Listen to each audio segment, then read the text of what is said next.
안녕하십니까. 법원직 2016년 형법, 형사소송법 해설을 담당하게 된 강산입니다. 빠른 속도로 형법, 형사소송법 문제를 해설해 보도록 하겠습니다. 문제풀이 시간이니까요. 기본 강의를 아신다는 전제하에 최대한 자세히 그리고 빨리 해보도록 하겠습니다.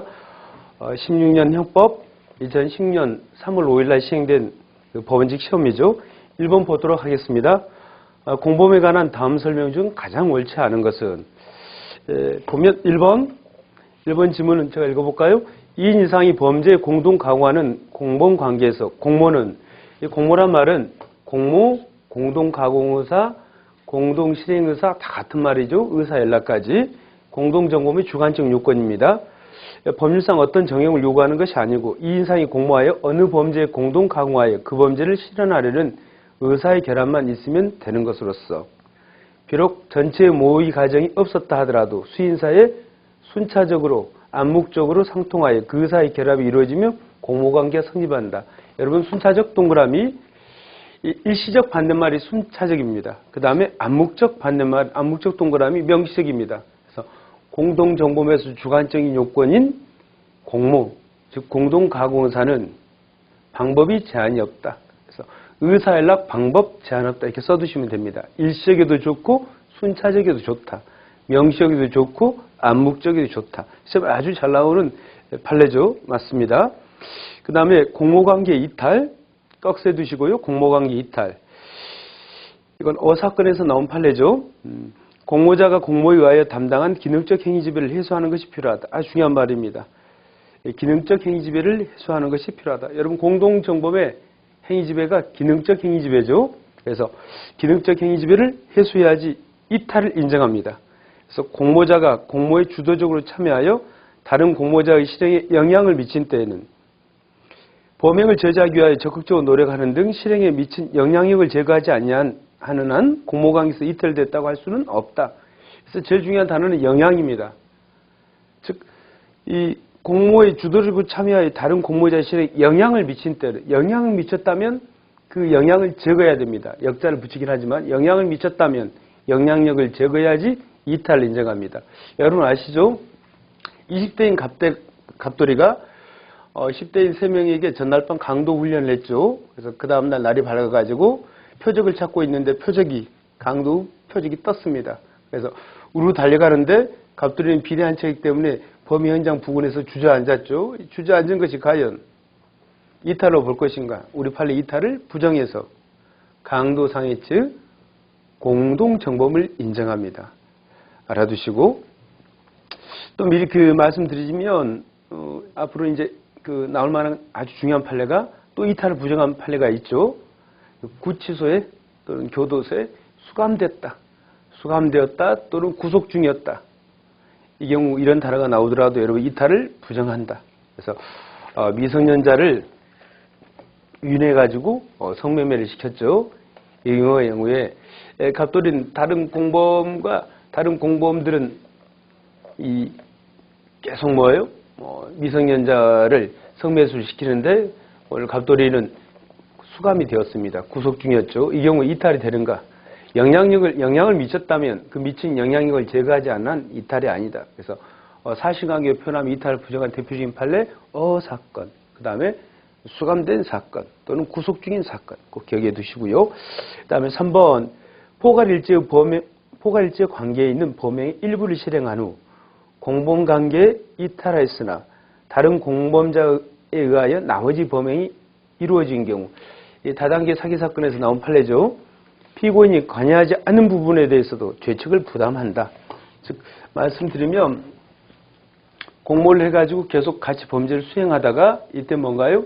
이탈이 되었습니다. 갑은 갑 다시 적을까요?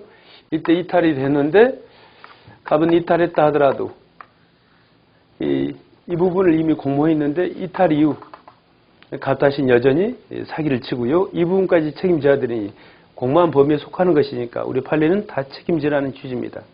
그래서 포괄일제 관계에 있는 범행의 일부를 실행했다. 근데 이탈은 하였다. 나머지 범행이 이루어졌다면 이 부분도 책임진다. 오케이? 갑이 주인공입니다.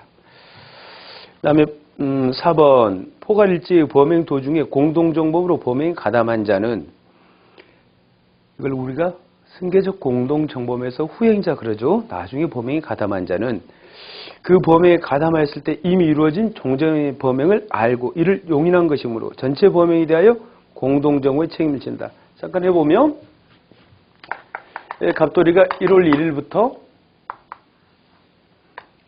12월 31일까지 마약을 제조했습니다. 그런데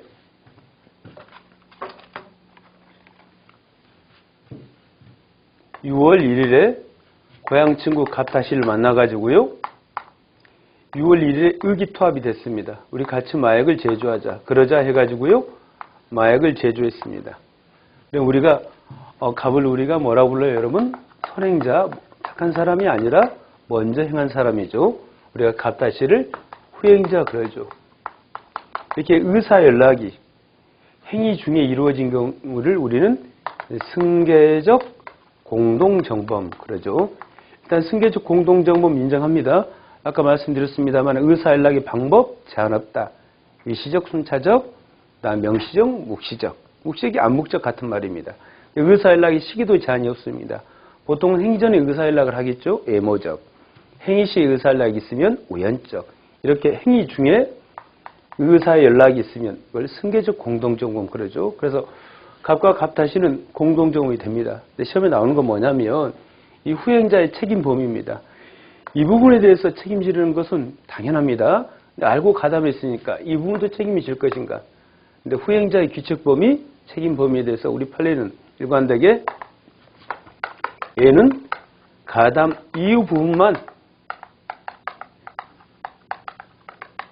책임진다는 게 우리 판례 입장입니다. 가담 이후 부분만. 그래서 4번은 틀렸네요. 전체 범행 X입니다. 가담 이후 부분만 책임진다. 답은 4번이고요. 2번 보도록 하겠습니다. 가장 옳지 않은 것은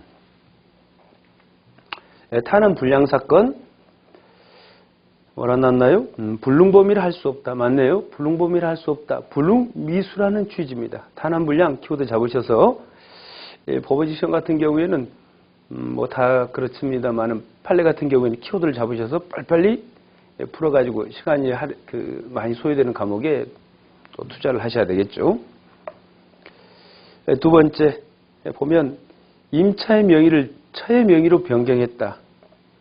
그죠? 임차의 명의를 처로 변경한 사건. 우리가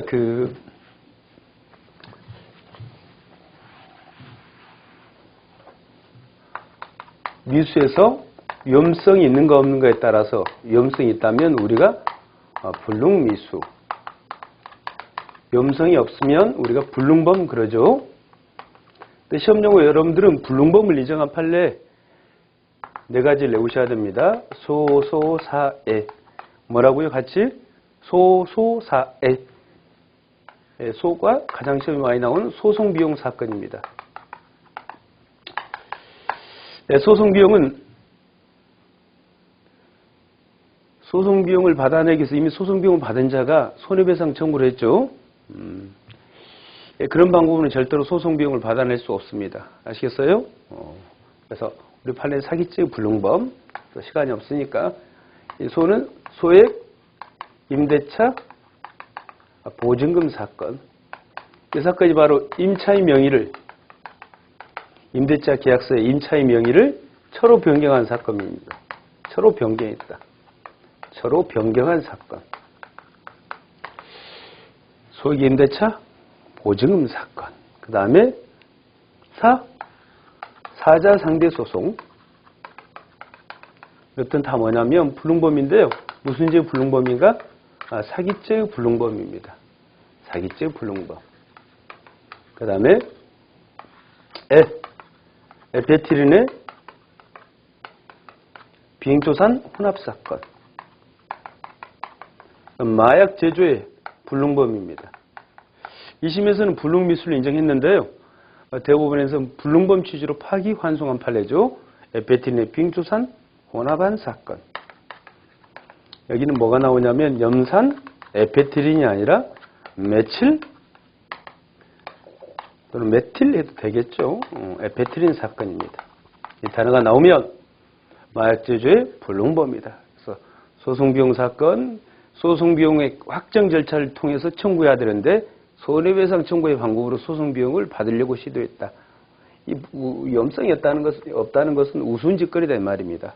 그래서 이 사건은요, 세출지로 보면 나오죠. 임차 명의를 처로 변경했다. 또 소액 임대차 보증금, 이 단어가 다 나왔네요. 소소사에 이렇게 오시고요. 이 부분입니다. 불능범 안 가볼까요? 불능범, 결과 발생 가능성이 있는 행위라고 볼 수도 없다. 맞죠? 우리 판례는 위험성이라는 단어랑 비판받고 있지만 이걸 결과 발생의 가능성 이런 표현을 쓰고 있습니다. 같은 말이다. 아셔야 되겠어요. 그 문장 보시고 잡으시면 되겠지요. 그 다음에 3번은요. 보시면 타인의 재물을 공유하는 자가 공유자 승낙을 받지 않고 공유대지를 담보로 가등기를 격려하고 슬래시 하세요. 가등기를 격려한 순간 이건 자기 점유 타인 소유거든요. 그래서 횡령죄의 기수가 됩니다. 나중에 가등기를 말소했다 하더라도 중지미수에 해당한다. 한 번 기수는 영원한 기수입니다.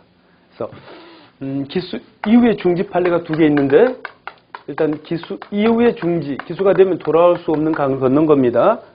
중지미수가 아니라 기수다.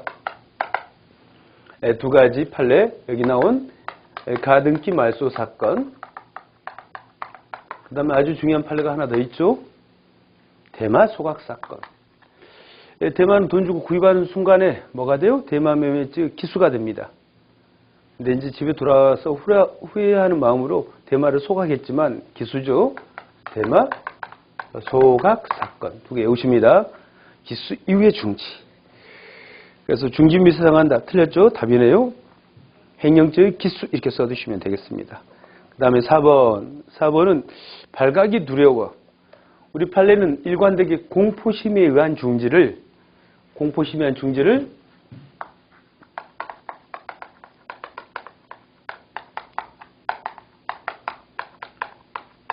우리 판례는 공포심에 의한 중지를 일관되게 뭘로 본다? 네, 장애 미수로 봅니다. 판례 입장. 학자님들은 견해가 대립하고요. 이 공포심에 의한 중지를 상징하는 단어 좀 외우시기 바랍니다. 놀라, 두려워, 무서워, 겁을 먹고 또는 겁이 나서 이런 단어는 이 공포심에 의한 중지를 상징한 단어입니다. 두려움부터 외우지 마시고요. 2자 다 배려가 있는 겁니다. 2자, 3자, 4자, 놀라, 두려워, 무서워, 겁을 먹고 겁이 나서 이따위 단어들이 등장하면 장애 미수다. 그래서 4번은 발각을 두려워. 그래서 두려워가 나왔죠. 무슨 미수? 장애 미수. 그래서 중지범에 해당한다고 볼 수 없다. 맞습니다. 즉 장애 미수라는 판례입니다. 답은 3번 하시면 되겠습니다. 3번 판례. 유기한 공직방이 성립하지 않는 경우는 보면 불법 처리를 이유로 강제 출국당한 중국 동포가 중국에서 이름과 생년월일을 변경한 호구부를, 이 호구부는요, 우리나라에서 호족부에 대응하는 게 중국의 호구부랍니다. 그래서 보면, 호족부, 호구부, 매치가 되죠. 중국 주재 대한민국 총영사관에 제출하여 입국 사증을 받은 다음 다시 입국하여 외국인 등록증을 발급받고 귀화허가 신청서를 제출했다가 우리나라에서 지금 체포가 된 겁니다. 여러분들은 일단은 이건 우리나라 공무원의 공무를 방해한 겁니다. 이 비교 판례가 뭐가 있어요, 여러분? 미국 대사관 또는 미국 영사관, 시험에는 이제 외국 영사관 이렇게 표현될 수 있습니다. 미국 대사관 비자 발급 신청 사건, 유기한 업무방해죄를 인정하죠. 왜냐하면 미국 대사관의 미국 비자 발급 업무는 우리나라 공무가 아니니까 이건 우리나라 공무입니다. 그래서 입국 사증 받은 사건, 유기한 공직방 인정입니다. 그 다음에 타인의 혈액을 자신의 혈액인 것처럼 제출했다. 음주운전자죠. 또는 마약 중독자가 타인의 소변을 자신의 소변인 것처럼 제출하면 유기한 공직방 인정. 알아두시고 3번 이 당사자가 법원에 가처분 신청을 했다. 허위 주장을 하거나 허위 증거를 제출했다. 그래서 일단은 뭘 했는데요? 가처분 신청을 했는데 허위의 주장이나 허위의 증거를 제출했습니다. 이 경우에 우리 판례가 이런 표현을 쓰죠. 이것만으로 어떤 법원 공무원의 구체적인 직무집행이 현실적으로 방해됐다고 볼 수는 없다 그래요. 그래서 유기한 공직방 부정입니다. 옛날에도 소를 제기하면서 이 피고 주소를 허위로 기재한 경우 역시 같은 결입니다. 이것만으로 법원 공무원의 어떤 구체적인 직무집행이 현실적으로 방해됐다 볼 수 없다 그럽니다. 유기한 공직방 부정 같은 결입니다. 이 판례가 먼저 나왔죠. 이게 유행하다가 이제 이게 나오기 시작했습니다. 알아두시고 답은 3번이네요. 4번은 여러분들 읽어보시면 되고요. 그래서 병역법상의 지정업체에서 산업기능용으로 근무할 의사가 없는데 병역법의 그 특례가 인정되는 지정업체장과 공모하여 허위 내용의 편입 신청서를 제출하여 관할 간청으로부터 산업기능용으로 편입을 승인받고 그래서 이 파견 근무를 승인했다. 그래서 여러분들은 산업기능요원 사건 병역법 밑줄 쓰시고요. 알아두시면 되겠습니다. 그 다음에 4번.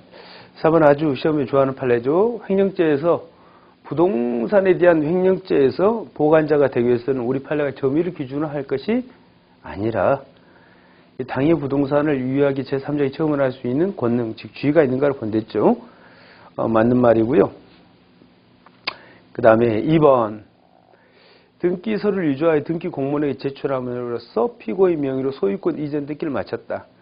이 등기 공무원은 처분 권한이 없다고 봅니다. 그래서 삼각사유가 성립하지 않습니다. 등기 공무원 동그라미. 근데 여러분 주의할 게 법관을 기망해 가지고는 소송 사기가 가능하죠. 법관하고 등기 공무원 헷갈리시면 안 됩니다. 등기 공무원은 처분 권한이 없습니다. 그러나 법관, 법원은 처분 권한이 있죠. 3번도 여러 번 기출된 지문이죠. 부동산에 대한 공갈죄는 소유권 이전 등기에 필요한 서류를 교부한 때 기수가 되는 게 아니라 등기된 부동산이라면 소유권 이전 등기가 격려가 돼야지 기수가 됩니다. 또 미등기 부동산이라면 인도를 받아야 됩니다. 서류 동그라미 서류를 교부받으면 아직 기수가 아니다. 알아두시고 4번 피고인이 피해자에게 부동산 매도용 인감증명 및 등기 의무자 본인 확인 서면의 진실한 용도를 속이고 이 용도를 속이고 인감 등 등기 서류를 교부받아 가지고 자기 앞으로 소유권 이전 등기를 격려한 사건은 몇 개 있죠. 이것들은 우리 판례가 처분행위를 부정합니다. 이렇게 생각하지 마시고 제가 토지 형질 변경을 토지 형질 허가를 받아준다고 또는 대출을 받아준다고 등기소를 교부받아 가지고 제가 제 앞으로 소유권 이전 등기를 해버립니다. 이 경우에 피해자는 저에게 소유권을 이전한다는 의사가 없는 것이에요. 물론 이제 직접성도 없는 것인데 둘 모두에 걸립니다만은 좀 어려운 문제입니다. 사기가 인정되기 위해서는 사기죄의 경로는 기망자의 기망, 그다음 피기망자의 차고, 피기망자 반드시 처분행위자가 돼야 됩니다. 피기망자 처분행위자, 즉 기망의 상대방이니까 처분행위를 하면 이것 때문에 사기꾼 또는 제3자는 재물 교부받거나 잔상을 취득하고요. 피해자는 손해가 발생하죠. 우리 판례는 꼭 피해자가 손해 발생은 없어도 좋다 그럽니다. 근데 처분행위는 반드시 있어야 됩니다. 처분행위는 뭐냐면 이 처분행위를 하면 여러분 기망자나 제3자는 재물을 교부받거나 잔상을 취득하고 피해자는 손해가 발생하지 않습니까? 이걸 초래한 행위를 말해요. 그런데 지금 피해자는 저에게 소유권을 이전시킨다는 의사가 없잖아요. 이 처분행위가 인정되기 위해서는 처분 의사가 필요한데 이 처분 의사는요. 처분 결과를 인식하는 것을 말합니다. 이 경우 피해자는 저에게 소유권 이전이라는 결과를 인식한 적이 없습니다. 토지 허가를 받아준다니까 형질 변경을 받아준다니까 또는 대출을 받아준다니까 서류를 줬는데 그거 가지고 제 앞으로 제가 가서 소유권 이전 등기를 해버린다고요. 또 이건 이제 직접성도 없습니다. 그럼 외우십니다, 여러분들. 이런 계열의 판례가 많으니까 용도를 속이고 인감 등 등기소를 교부받았다. 그 다음에 자기 앞으로 소유권 이전 등기를 격려하면 사기죄 부정이다. 답은 4번은 3번 맞죠? 좋습니다. 5번 법원 측에서는 형벌 파트가 아주 중요하죠. 그래서 선고의 집행유예 이것도 꼭 나오죠. 보시면 5번 보면 선고의 결격 사유를 물어봤나요? 자격정지 이상형을 받은 전과가 있는 자에 대해서는 선고유예할 수 없다. 맞죠? 형의 선고유예를 받은 자가 유예기간 중 자격증 이상의 찬 전과가 발견된 경우에는 유예한형을 선고한다. 그래서 조문이네요. 선고유예 실효 그러죠. 선고유예 뭐라고요? 실효. 선고유예는 취소 제도가 없습니다. 선고유예 시효 대 시효. 실효의 시효. 선고유예는 실효만 있다. 그 다음에 2번은요. 집행유예 결격 사유네요. 금고 이상 형을 선고한 판결이 확정된 때로부터 그 집행을 종료하거나 면제대로 3년까지 기간 안에 범한 범죄에 대해서는 집행유예 줄 수 없다. 그 다음에 집행을 유예함에 있어서 집행유예 시기란 말은 징역 1년에 집행유예 3년, 집행유예 3년 하루는 언제 시작하냐 이 말입니다. 판결 확정일로부터 해야 됩니다. 임의로 선택할 수는 없다. 다 판례죠. 4번 하나의 판결로 2개의 징역형을 선고하는 경우 하나 판결로 2개의 징역형을 선고한다. 2개의 징역형 언제 그런 경우 수가 나오냐면 수험생들이 많이 질문하시는데 이렇게 많이 적었네요. 보시면 1월 1일, 3월 1일, 5월 1일 A제, B제, C제 이렇게 범했다 그럽시다. 그런데요. 3월 15일 날 B제만 기소해 가지고요.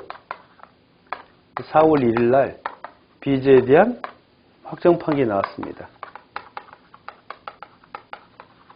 물론 금고 이상이 나왔다고 전제하시고요. 그래서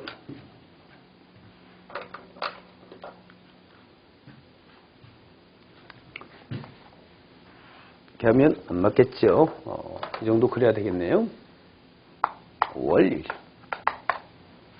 C제 6월 1일 날 검사가 이제 A제 그 다음에 C제를 함께 기소해 가지고요. 7월 1일 날 A제, C제를 재판을 한다고 해요. 그러면 여러분 사후적 경합법 아시죠? 금고 이상의 판결이 확정된 죄와 그 확정 판결 전에 범한 범죄, 즉 4월 1일 이전에 범한 범죄, 이게 37조 후단에 뭐예요? 사후적 경합법이죠. B제랑 동시재판 가능성이 있었던 게 뭐예요? A제죠. 그래서 B제랑 A제는 사후적 경합범이고요. 확정 판결 이후에 범한 C제는 B제랑 아무런 관련성이 없죠. 그래서 얘는 그냥 별도로 판결해야 됩니다. 재판해야 됩니다. 그래서 이 A제라는 형이 따로 나오고요. 물론 A제에 대한 형을 때릴 적에는 여러분 어떻게 해야 돼요? A제, B제를 동시재판할 경우나 형평을 고려해라. 그 다음에 임의적 감면도 가능하다 그러죠. 여기서 형. 근데 이렇게 하나의 판결로 같이 재판하니까 판결이죠. 하나의 판결로 2개 형이 선고된다 이 말입니다. 아시겠어요? 근데 여기 다 실형을 때릴 수도 있고 여기는 실형, 여기는 집행유예 때릴 수도 있고요. 둘 다 집행유예도 가능합니다. 문제는 어떻게 나왔나요? 지금 하나의 징역형에 대하여 실형을 선고하면서 다른 징역형에 대해서는 집행유예 선고가 허용되지 않는다. 틀렸습니다. 그러니까 얘는 그냥 징역 1년, 이게 실형이라 그러죠. 얘는 실형에 때리고 얘는 징역 1년에 집행유예, 얘는 집행유예 붙이는 것 가능합니다. 아시겠어요? 다형은 징역 같은 자유형을 때리면서 그래서 이런 폼이 허용이 된다. 둘 다 실형, 둘 다 집행유예 가능합니다. 또 이 폼, 얘는 실형을 때리고 A제에 대해서는 즉 A제랑 C제는 무관해요. C제에 대해서는 집행유예 때리고 가능하다고요. 근데 주의할 게 뭐냐면 법원직에는 종래 이것도 나왔습니다. 이 두 개의 자유형이 아니라 CF 하나의 자유형에 대해서는 하나의 자유형 일부에 대해서는 징역, 일부에서는 뭐 집행유예 이건 안 됩니다. 무슨 말이냐면 징역 1년을 때리면서 갑돌이가 범한 A죄에 대해서 징역 1년을 때리면서요. 6개월은 실형, 6개월은 집행유예 이런 건 안 돼요. 여기는 지금 두 개의 자유형이 포인트입니다. 두 개의 징역형. 한 개의 징역형에는 안 된다 말씀드렸고 옛날에 답으로 떴습니다. 법원직에. 예, 넘어가도록 합시다. 6번 위증죄에 관한 설명 중 판례의 태도가 일치하지 않는 것은 여러분 위증죄의 기수 시기는 위증죄는 추상적 위헌범임으로 유죄인을 하자마자 기수가 된다. X입니다. 위증죄는요. 여러분 그 증인에 대한 증거조사를 뭐라고 부르죠? 네, 신문 그럽니다. 증인은 제시나 열람하는 게 아니고요. 신문하는 것이죠. 그런데 증인에 대한 증거조사를 우리가 증인신문이라 그런다. 증인신문 절차가 개시가 되고요. 종료가 됩니다. 이때 위증, 허위 진술을 했어요. 허위 진술을 했다 하더라도 이때 기수가 되는 게 아니라 언제 증인신문 절차가 종료하면 이때 비로소 기수가 됩니다. 아시겠죠? 그래서 이제 만약에 허위 진술을 하고요. 이때 뭐 했다면 이 허위 진술을 취소, 철회, 시정을 했다면 위증죄는 성립하지 않겠습니다. 이때 기수가 되니까요. 그런데 뭐가 된 이후에요? 위증죄가 기수가 된 이후에 아까 제가 말씀드렸죠. 한 번 기수는 영원한 기수라고요. 이때 취소, 기수가 된 이후에 취소하거나 처리하거나 같은 결입니다. 시정했습니다. 이 경우에는 이미 위증죄가 성립했기 때문에 어쩔 수 없이 위증죄가 성립하는데 아무런 영향을 주지 않습니다. 지금 1번 보면 선서한 증인이 6번에 1번 보고 계십니다. 격에 반한 허위 진술을 하였더라도 그 진술을 철회 시정하면 위증이 되지 않으므로 여기까지 맞습니다. 근데 증인신문 절차에서 허위 진술을 하고 증인신문 절차가 종료된 후 다운표 증인신문 절차가 종료가 되어버렸다고요. 증인신문 절차가 이때 종료가 된 이후에 뭐 했다면 취소 철회 시정했다면 위증죄가 성립하지 않는다. 틀렸습니다. 이미 이때 기소가 되었기 때문에 성립하지 않는다 그랬는데 이미 기소가 돼서 어쩔 수 없습니다. 물론 유증한 사건의 재판이 확정되지 않았다면 필요적 감면 혜택은 줄 수 있겠습니다. 153조에서 2번 민사소송 당사자인 법인의 대표자가 당사자인 법인의 대표자 당사자는 증인 적격이 없죠. 위증죄가 성립하지 않습니다. 사람들이 많이 착각하시는데 여러분 민사소송에서의 증인은 위증죄의 주체가 됩니다. 형사소송에서의 증인만 위증죄의 주체가 되는 게 아닙니다. 그래서 당사자니까 위증죄가 성립하지 않습니다. 그래서 한번 너무나 중요한 판례죠. 자기 형사사건에 관하여 타인을 교사해 위증죄를 범하게 하는 것. 그래서 자기 형사사건이라 하더라도 타인을 끌어들이면 우리 판례는 추가적으로 이미 범한 자기의 사건 플러스 위증죄 교사가 되죠. 맞습니다. 그 다음에 하나의 사건에 관하여 한 번 선서한 증인이 같은 길에 여러 가지 사실에 관하여 기억에 바른 허위 진술을 했다. 이 이야기죠. 보시면 위증죄 재수 이야기인데요. 허위 진술하고요. 또 허위 진술했어요. 또 허위 진술하고 여러 번 거짓말했다고요. 이 경우 이때 기수가 되는데 몇 개의 위증죄가 되냐고요. 이 경우에는 이 세 개 허위 진술을 포괄하여 뭐가 되는가요? 포괄일죄가 됩니다. 실체 경합이 아니라 포괄일죄가 된다. 포괄에만 싸잡아서 그래서 맞네요. 6번은 몇 번이 답인가요? 네, 1번이 틀렸죠. 말씀드렸죠. 맞죠? 네, 7번 문서에 관한 죄에 대한 다음 설명 중 가장 옳은 것은 다 보셔야 되겠네요. 빨리. 주치운전자, 음주운전을 말하는 것이죠. 주치운전자 적발보고서 및 주치운전자 정황진술보고서 각 운전자란에 타인의 서명을 했다. 여러분, 운전자란에 타인의 서명을 했습니다. 이를 경찰관에 제출했습니다. 보시면 여기는 허위 공문서 작성, 공문서가 아닙니다. 운전자라니까 개인 명의를 적는 것이죠. 공문서가 되기 위해서는 우리나라 공무소 또는 공무원이 그 직무상 공무소 또는 공무원의 명의로 작성한 문서거든요. 우리나라 공무소 또는 공무원이 그 직무상 작성한 문서인데 여기서는 개인 명의를 쓰는 것이잖아요. 지금 운전자라니까 음주운전 적발된 사람, 적발당한 운전자 쓰는 거니까 사무소입니다. 그래서 서명한 것 사무소 이주죄, 그 다음에 제출했으니까 이주사문서 행사죄가 되겠습니다. 타인의 서명, 그 부분에 대해서 사문서 이주죄, 제출한 건 뭐라고 여러분? 이주사문서 행사. 귀찮으면 동행사 그러죠. 좋습니다. 그 다음에 공문서 부정행사죄 아주 중요한 판례죠. 운전면허증, 신분 확인, 검문을 당해가지고요. 뭘 요구해요? 경찰이 신분 확인을 요구하니까 타인의 운전면허증을 제시했습니다. 일단 여러분, 운전면허증의 용도는 뭐다?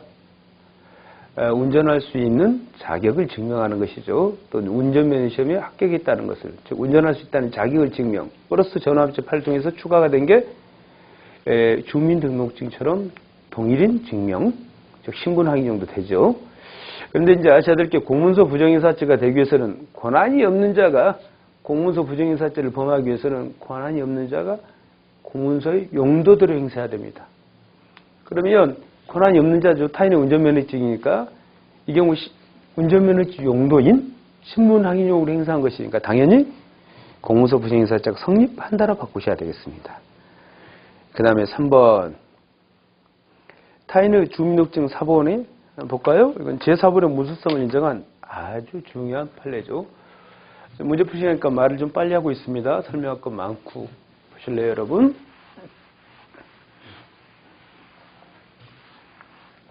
네, 갑이 있습니다. 갑이요. 의뢰 주민등록증이 있어요. 의뢰 주민등록증. 보시면 이 갑돌이가 의뢰 주민등록증을 복사를 합니다. 복사를 해가지고 사본이 나왔네요. 여기는 무슨 죄일까요? 주민등록증의 사본을 만드는 것은 복사인은 죄가 아닙니다. 그럼 복사집 아저씨들은 다 이주죄예요. 그냥 단순 복사하는 것은 죄가 아니에요. 여기까지는 죄가 아닙니다. 그런데 이 사본에다가 여기서부터 주의하시기 바랍니다. 갑돌이가 이 사본에다가 자기 사진을 붙이고요. 의뢰 주민등록증 사본에다가 자기 사진을 붙이고 복사합니다. 이 경우 이게 바로 위조행위가 됩니다. 위조행위가 되고 이때 탄생한 제4본이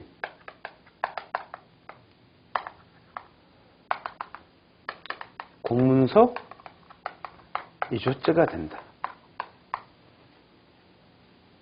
그래서 여러분들은 이 사건은 지금 공문서 위조, 그 다음에 행사까지 했으니까 동행사 3번 맞네요. 그죠? 그 다음에 기왕에 습득한, 기왕이란 말 이미 습득한 타인의 주민등록증을 자신의 가족 것이라고 제시하면서 주민등록상 명의로 이동전화 가입 신청을 했어요. 엄마 것이라고 또 누나 것이라고 그랬죠. 주은 주민등록증을.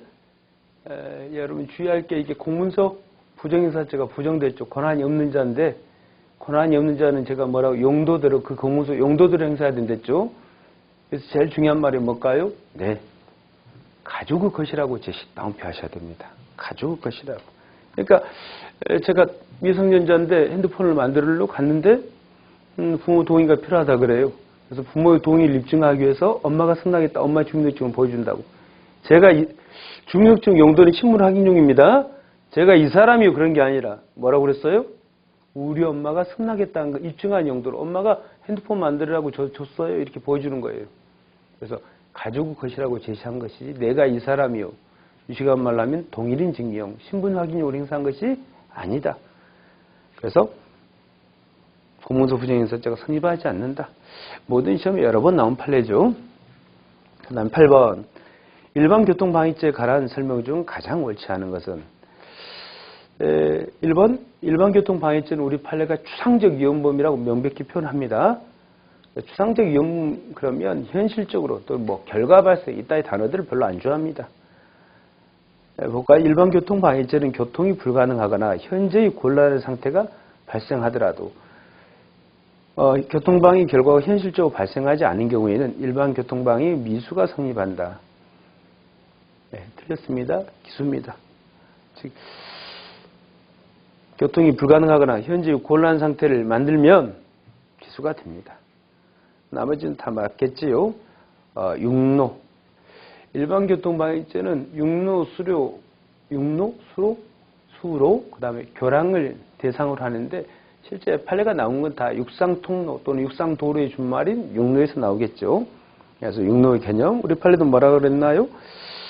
육로란 사실상 일반 공중왕래에 공용되는 육상의 통로다. 육상통로의 준말이 또는 육상도로의 준말이 육로랍니다. 두 가지 문제가 없습니다. 소유관계 묻지 않는다. 권리관계 묻지 않는다. 또 하나 더 추가시킨다면 많고 적은 묻지 않는다. 특히 일반교통방해죄는 누가 많이 범하냐면 땅 주인들이 소유자가 많이 범해요. 자신 소유의 토지라 하더라도 이미 이게 공중왕래의 상들이 육상통로, 육로의 성격을 가져버리면 방해하면 일반교통방해죄가 성립합니다. 자기 땅이라 하더라도. 3번은 키워드가 뭔가요? 집회 또는 시위가 신고된 범위를 현재 이탈했다. 현재 이탈, 제일 중요한 단어죠. 신고된 집회 시위를 한다고 해서 신고를 하겠죠. 신고하고 실제랑은 완전히 일치하기 힘들어요. 근데 현재 일탈하지 않았다면 우리 판례가 일반교통방해죄를 부정합니다. 지금 집회와 시위를 하면 도로를 점거를 하잖아요. 그래서 지식부 위반과 별도로 교통방해죄가 문제가 되는데 신고된 것이랑 실제랑 큰 차이가 없다. 이런 표현하면 신고된 범위를 현재 일탈하지 않았다. 대표적인 판례 4차선 중 2차선만 차지하고 나머지 2차선으로 상하 통행이 이루어진 경우에는 우리 판례가 부정하죠. 일반교통방해죄를. 근데 현재 일탈했다, 벗어났다. 즉 전차선을 점거하면 교통방해죄 인정이지 않습니까? 여기는 현재 일탈했다. 결론 일반교통방해죄가 성립한다. 요즘 4번 너무나 중요한 판례죠. 피고인이 고속도로 2차로를 따라 자동차를 운전하다가 1차로를 진행하던 갑오 차량 앞에 급하게 끼어드는 곧바로 정체했다. 그래서 갑오 차량 뒤따른 두 대는 급정체했다. 그런데 그 뒤를 따라오던 의뢰 차량이 앞의 차량을 연쇄적으로 추돌케 하여 의를 사망 이르게 하고 나머지 운전자들도 상해를 입은 경우 죄명 일반교통방해 치사상죄가 성립한다. 계속 앞으로 나올 겁니다. 유행하기 시작한 판례의 모든 시험에서. 보시면 해볼까요? 여기에 지금 주인공 이름 누굴까요? 피고인은 왔네요. 피고인. 그죠? 갑차가 있고요. 그 다음에 피고인 차가 있고요. 그 다음에 두 대가 있고요. 그 다음에 의뢰차가 있습니다. 트럭이었는데 또 뒤에 차들이 있죠. 근데 이 갑돌이가 안 비켜주니까 피고인 A라 그럴까요? A가 이제 안 비켜주니까 이렇게 왔어요. 근데 얘는 이제 그때 비켜주려고 이렇게 접근하다가 A차랑 뭐예요? 충돌 위기가 있으니까 갑돌이가 클락션을 울렸답니다. 이게 중부고속도로에 일어난 사건인데 그래서 A도리가 열받았어요. 그래서 여기에 멈춰가지고 급 정거를 합니다. A도리가. 그러니까 갑돌이는 얘가 일로 갔어요. 이 갑돌이는 급제동했습니다. 멈췄어요. 급정거를 잘했다고요. 이분도 잘 멈췄습니다. 그런데 트럭을 모신 이분이 여기를 추돌해가지고 돌아가십니다. 우리 판례 누구에게? A도리에게 일반교통방해 치사. 또 나머지 분들도 일 뒤에 따르는 분도 다치거든요. 그래서 일반교통방해 치상. 한꺼번에 말하면 일반교통방해 치사상죄. 아시겠죠? 그래서 끼어드는 곧바로 정차한 사건 또는 급정차 사건, 급제동 사건 그럽니다. 그래서 끼어드는 곧바로 정차한 사건 우리 판례가 이게 총론 문제로도 나올 수 있어요. 인과관계 인정, 예견 가능성 인정 두 개를 좀 써두시기 바랍니다. 인과관계도 인정, 예견 가능성도 인정. 오케이. 9번은요 다 맞는데, 그래서 8번은 지금 제가 답이 몇 번이라고 그랬죠? 네, 1번 개수다. 그 다음에 9번도 이제 2016년 최신 판례가 그 출제가 돼버렸어. 15년 최신 판례가. 뭐만 틀려요, 여러분? 4번 라만 틀리겠네요. 절도 습벽이 있는 자가 그 습벽의 반로로 주관의 절도 목적으로 타인의 주거에 침입하였으나 절도에 이르지 못했다. 상습절도의 일제만이 성립한다. 지금 상습절도, 절도 습벽, 습벽 이꼬로 상습을 상징한 단어죠. 상습절도. 그러니까 주관절도를 했는데 이게 빈집털이 범위거든요. 실제 사건에서 상습으로 빈집털이 합니다. 즉 주관 주거침입 절도. 절도에 이르지 못했다. 근데 여러 번 했으니까 뭐 여러분 이걸 먼저 하셔야 됩니다.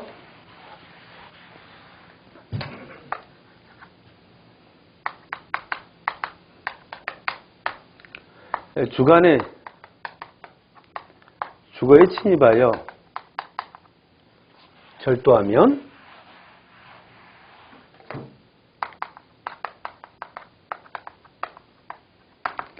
이 경우에는 주거침입죄가 별도로 성립하죠. 주거침입죄 플러스 절도죄의 실체적 경합이 됩니다.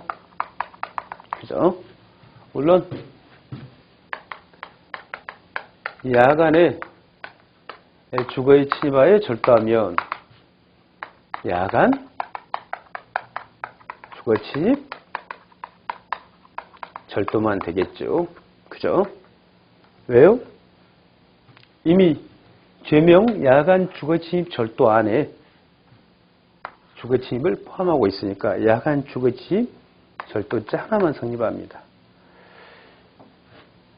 그런데 이 절도가 정확히 말하면 이건 단순 절도죠, 여러분. 상습으로 이루어졌어요. 그러면 이게 상습을 붙인다 하더라도 주거침입과 별도다 이 말입니다. 그래서 단순 절도든 상습 단순 절도든 물론 이걸 생략을 해도 됩니다. 주거침입죄는 별도로 성립한다는 판례입니다. 여러분들 헷갈리실 게 지금 뭐냐면 옛날 특가법상의 상습절도가 성립하는 경우에는 그죠? 특가법 제5조 4 1항에 나오는 상습절도가 성립하는 경우에 별도로 주거침입죄는 성립하지 않는다고 그랬죠. 그건 이제 시험에 출제되지 않을 겁니다. 그 유행결정을 받아가지고 2016년 1월달에 삭제가 돼버렸어요. 이제 특가법상의 상습절도는 간통죄가 2015년도에 그 유행결정을 받았지 않습니까?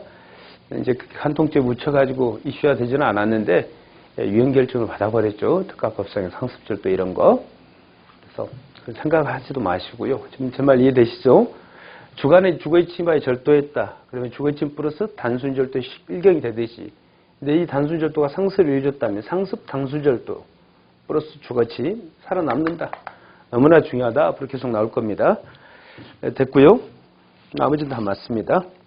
10번. 다음 설명 중 가장 옳지 않은 것은 자수는 자발적이어야 되죠. 자수는 뭐라고요? 자발적이어야 됩니다. 그래서 수사기관의 직무상의 질문 또는 조사에 응하여 범죄 사실을 진술하는 경우는 자수로 평가할 수 없답니다. 그래서 수사기관의 질문, 조사에 응했다 또는 추궁 이런 단어들은 비자발적인 걸 상징합니다. 그래서 또 여러분 자발적이어야 된다. 아주 중요한 게 바로 뭐예요? 무고죄죠. 무고죄 자발적이어야 됩니다. 자수도 자발적이어야 됩니다. 틀렸습니다. 나머지는 다 맞았으니까 여러분 좀 읽어보시고요. 11번. 무고죄에 관한 설명 중 가장 옳은 것은 무고죄 뭐라 나왔나요? 무고죄에서 형사처분 또는 징계처분을 받게 할 목적은 허위신고를 함에 있어서 다른 사람이 그로 인해 형사처분, 징계처분을 받게 될 것이라는 인식했으면 족하고 즉 희망까지는 요하지 않는다. 당연한 말이죠. 그 다음에 2번 사실 자체가 형사범죄로 구성되지 않더라도 무고죄가 성립한다. 무고죄는 여러분 타인으로 하여금 형사처분 또는 징계처분을 받게 할 목적으로 허위사실을 공무소에 신고하는 것이지 않습니까? 형사처벌될 가능성이 있어야 됩니다. 징계처벌 받을 가능성이 있어야 돼요. 잘 이해가 안 되시면 을돌이가 아주 내 아버지한테 인사를 잘해요. 근데 을을 시기 질투하는 갑돌이가 을은 자기 아버지한테 인사도 잘하지 않는다. 이렇게 이 허위의 사실을 적어가지고 고소장을 뭐 접수도 안 해주겠지만 접수했다 그럽시다. 고소장을 접수시켰다고요. 아버지가 아버지한테 인사 잘하는 놈을 잘하지 않는다고 신고했다 하더라도 뭐 인사 안 하는 것 범죄는 아니잖아요. 그것이 설령 허위라 하더라도 형사처벌될 가능성이 없기 때문에 무고죄는 안 되는 것이랍니다. 틀렸죠. 그래서 3번 아주 중요한 판례죠. 피고인 자신이 상대방 범죄에 공범으로 가담하였음에도 자신의 가담 사실을 숨기고 상대방만 뭐했다? 고소했다. 실제 사건은 뭐냐면요. 갑하고요. 갑 다시가 기망으로 대출을 받았어요. 기망으로 대출 받으면 사기죄죠. 둘이 공범입니다. 같이 사기를 쳤다고요. 그랬는데 애들이 의가 상했어요. 의가 상해가지고요. 사이가 안 좋아졌다고요. 갑돌이가 갑다시가 을한테 사기쳤다 이렇게 신고를 했습니다. 우리 판례가 갑다시가 자기 부분은 뺐지만은 갑다시가 을한테 사기친 것은 진짜다. 그래서 허위 사실 신고가 아니다. 객관적인 진실한 사실을 신고한 겁니다. 그래서 무고죄를 부정합니다. 그 다음에 4번이 틀렸네요. 무고죄에서 허위 사실의 적시 정도는 수사관서 또는 감독관서에 대하여 수사권 또는 징계권의 발동을 촉구하는 정도로 충분합니다. 뒷문장 필요 없겠죠. 됐습니다. 그 다음에 잠깐만 힘드시니까 쉬었다 하실까요? 예. 수고하고 계십니다. 여러분 힘내시고요.